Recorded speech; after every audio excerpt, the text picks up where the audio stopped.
gentle voice, a story unfurled, wisdom from a distant shore, opening a brand new door.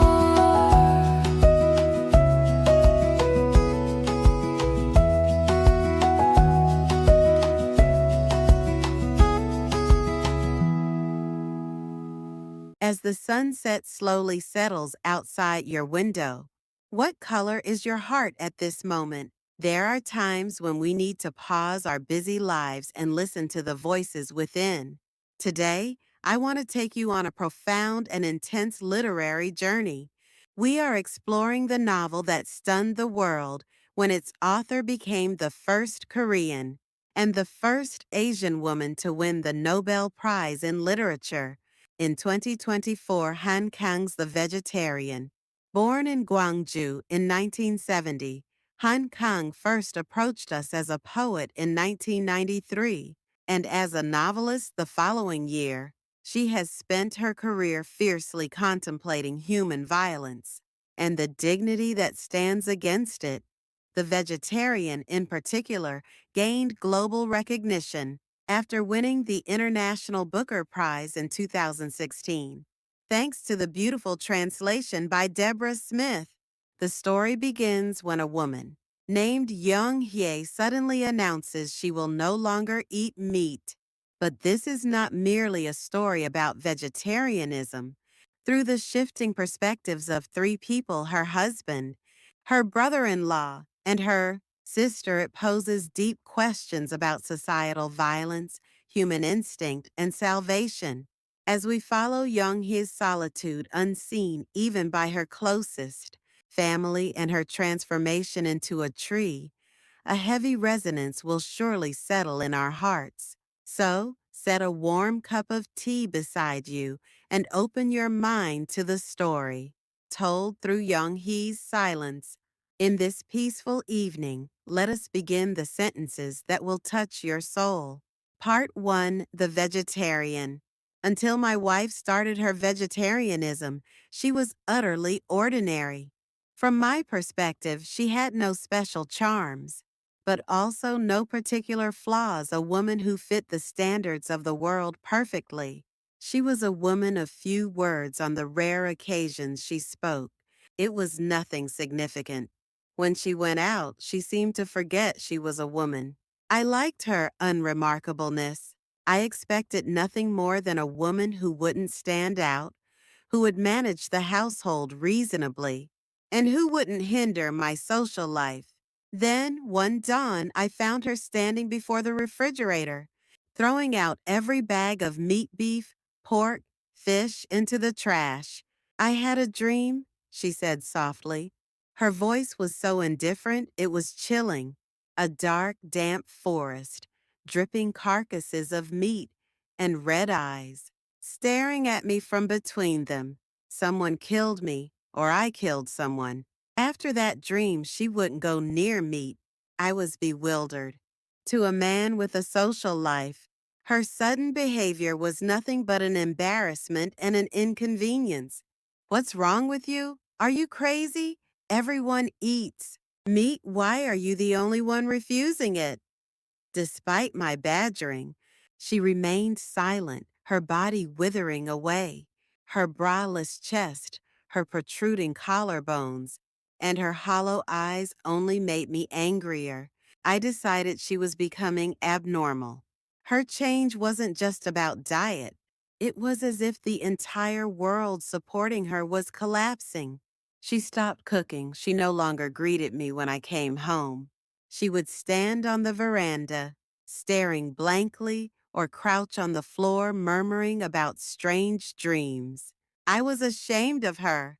At company dinners, she sat silently chewing on greens, while the whispers of others fell solely on me. Instead of trying to understand her, I resented her for making my life difficult. The breaking point came at a family gathering.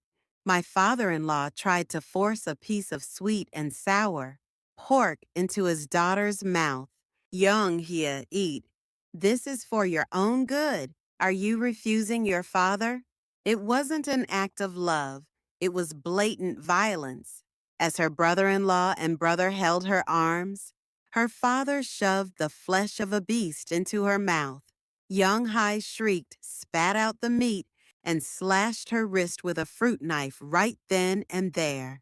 Vivid red blood spread across the white tablecloth. Even in that chaos, her eyes were saying something. It was a rejection of all the carnivorism of this world, the fundamental violence of humans who must consume others to survive. Even in the hospital, she didn't break. She picked out even the smallest fragments of meat from her meals. I felt a distance from the back of my wife as she lay staring out the window. Her suffocating silence was too much. Ultimately, I decided to leave her.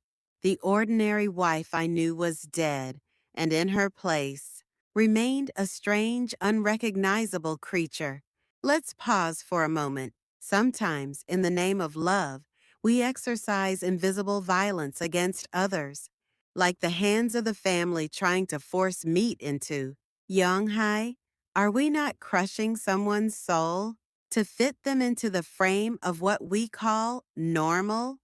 As her husband, I never once wondered why she had those dreams or why her inner self was shattered. I only worried about my reputation and comfort. Young Hai's silence was perhaps the most desperate rejection of all the violence in this world. Choosing to be a vegetarian was not a change of taste, but a sacred struggle to refuse the very fate of being human, the fate of being unable to live without harming others. Have you ever forced your standards on someone else, saying, "This is all for you"? Part 2, Mongolian Mark. Time passed. Young Haye was discharged from the psychiatric ward but remained severed from the world, living alone in an empty apartment, withering away like a plant. There was another person watching her, her brother-in-law, a video artist. Struggling with a creative drought, I heard from my wife that her younger sister, Young Hai, still had a Mongolian mark on her buttocks, a blue spot remaining on the body of an adult woman. It felt like something primordial, a remnant of a plant. In that moment, something inside me woke up. It wasn't mere sexual desire. It was a longing for a primitive purity, a state of existence before humanity. I began a video project with Young Hee as the model. Her body was a massive canvas. I began to paint flowers on her white skin. Red blossoms and green leaves covered her. Curiously, Young Hye seemed peaceful while naked and painted with flowers. To her, who wanted to be a plant and reject the flesh of beasts, did the flowers on her skin feel like salvation? She was no longer a person. She was a tree standing in the middle of a living room. I became obsessed with the desire to film the moment where the flowers on her body met. The flowers I painted on mine. It was an act on the boundary of art, madness, and taboo. I painted flowers on her body like a madman, magnolias, poppies, daffodils. The flowers blooming over her chest, her belly, and that blue Mongolian mark seemed to come alive. Young Hee didn't resist. She seemed to believe those flowers were protecting her. I was overwhelmed by the eerie landscape visible through the camera lens. This was the pinnacle of art I had searched for all my life. But in a corner of my heart, anxiety bloomed. Was this art, or was it a path to ruin? Young Hai barely ate. Her body became skeletal, but her eyes shone strangely. She stood by the window receiving sunlight, as if she had truly become a flower or a tree. I obsessed over filming her day and night. Eventually, I painted flowers on my own body. When our bodies overlapped, a brilliant field of flowers unfolded in the camera.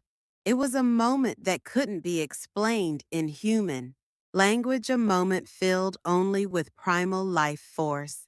During the filming, Young Hye was serene, as if she had shed her human clothes and become part of nature. The flowers over her Mongolian mark seemed to liberate her from the human world. But the world did not understand. My obsession, performed in the name of art, was discovered by my wife.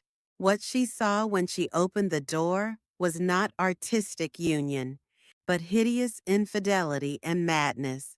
"What are you doing?" With her scream, my artistic utopia shattered. Young Hai was sent back to the hospital, and I was destroyed. What do we call beauty? Sometimes beauty is so pure that it becomes destructive. Was the brother-in-law's obsession a sincere attempt to understand young Hie's pain, or was it just another form of violence using her wounds to satisfy his own artistic hunger?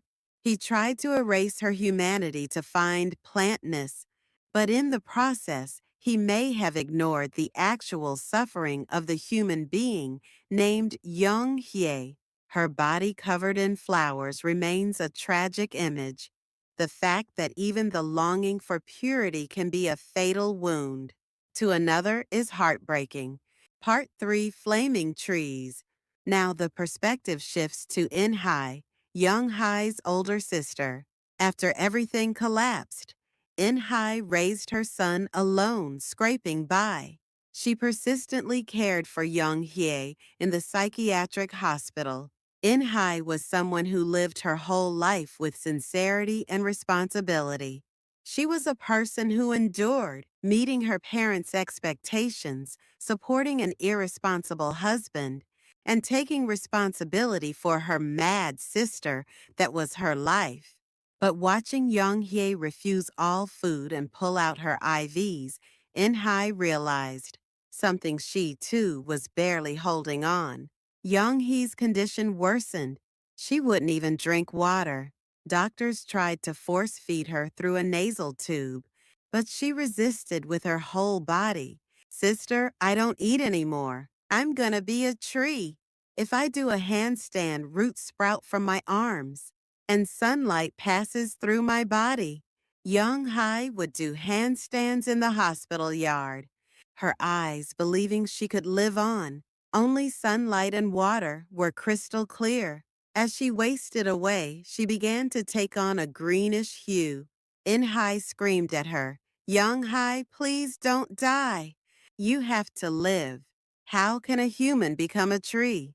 But Young Hie asked back, "Sister, why is it wrong to die?" In the face of that question, Inhai was speechless, because Inhai herself had spent every morning suppressing the urge to die.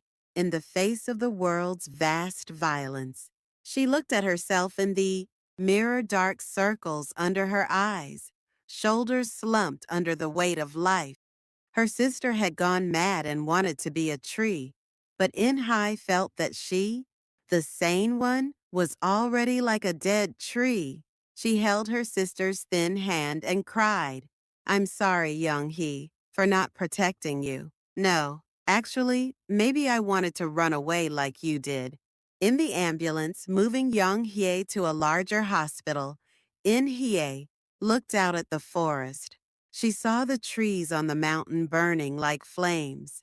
It was the wonder of life and the beauty of extinction at the same time.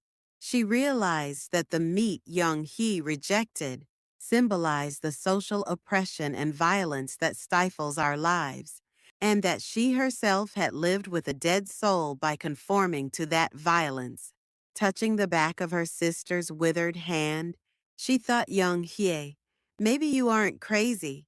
Maybe you are the only one among us who is truly awake. In this dirty, cruel world, were you trying to protect your purity by giving up on being human? The siren of the ambulance echoed through the forest. Inhai made a decision. She would no longer try to force Young Hye to live. If she wanted to be a tree, Inhai would be the leaf that shaded her. The flaming trees before her eyes no longer looked like fire of despair, but like a fierce will toward a new kind of life. She stroked Young He's hair and whispered softly, "Yes, Young He. Let's go together. Anywhere is fine. as long as it doesn't hurt anymore. How much must a sister's heart break watching such suffering? Young Hee's cry to become a tree was a desperate wish to shed the human, yoke the law of the world where one must trample others to survive. Through her sister, In Hai finally confronted her own deep wounds. She stopped seeing Young Hee as a patient to be fixed and accepted her as a companion in pain. The flaming trees in Hai's vision represent a will to live that does not go out even in despair. Even if the world calls them mad in that moment, the two sisters were entirely connected. It is a sad but beautiful solidarity. Thank you for staying with the heartbreaking story of Young Hye and her family. Han Kang's The Vegetarian asks us, have you ever truly looked at the pain of another? Are we causing invisible wounds to someone just to keep living?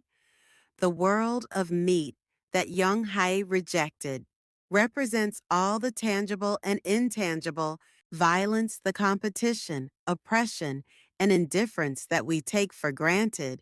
As we close the book, we are left with the image of Young Hai standing like a tree. Though her body was broken and her mind torn, she was a woman who refused to compromise her own dignity. And in the tearful gaze of her sister, In Hai, we find a small hope. To truly understand someone is to walk into their hell with them. By caring for her sister, In Hai broke the fake peace that was strangling her life and faced her true pain. Perhaps that is where healing begins.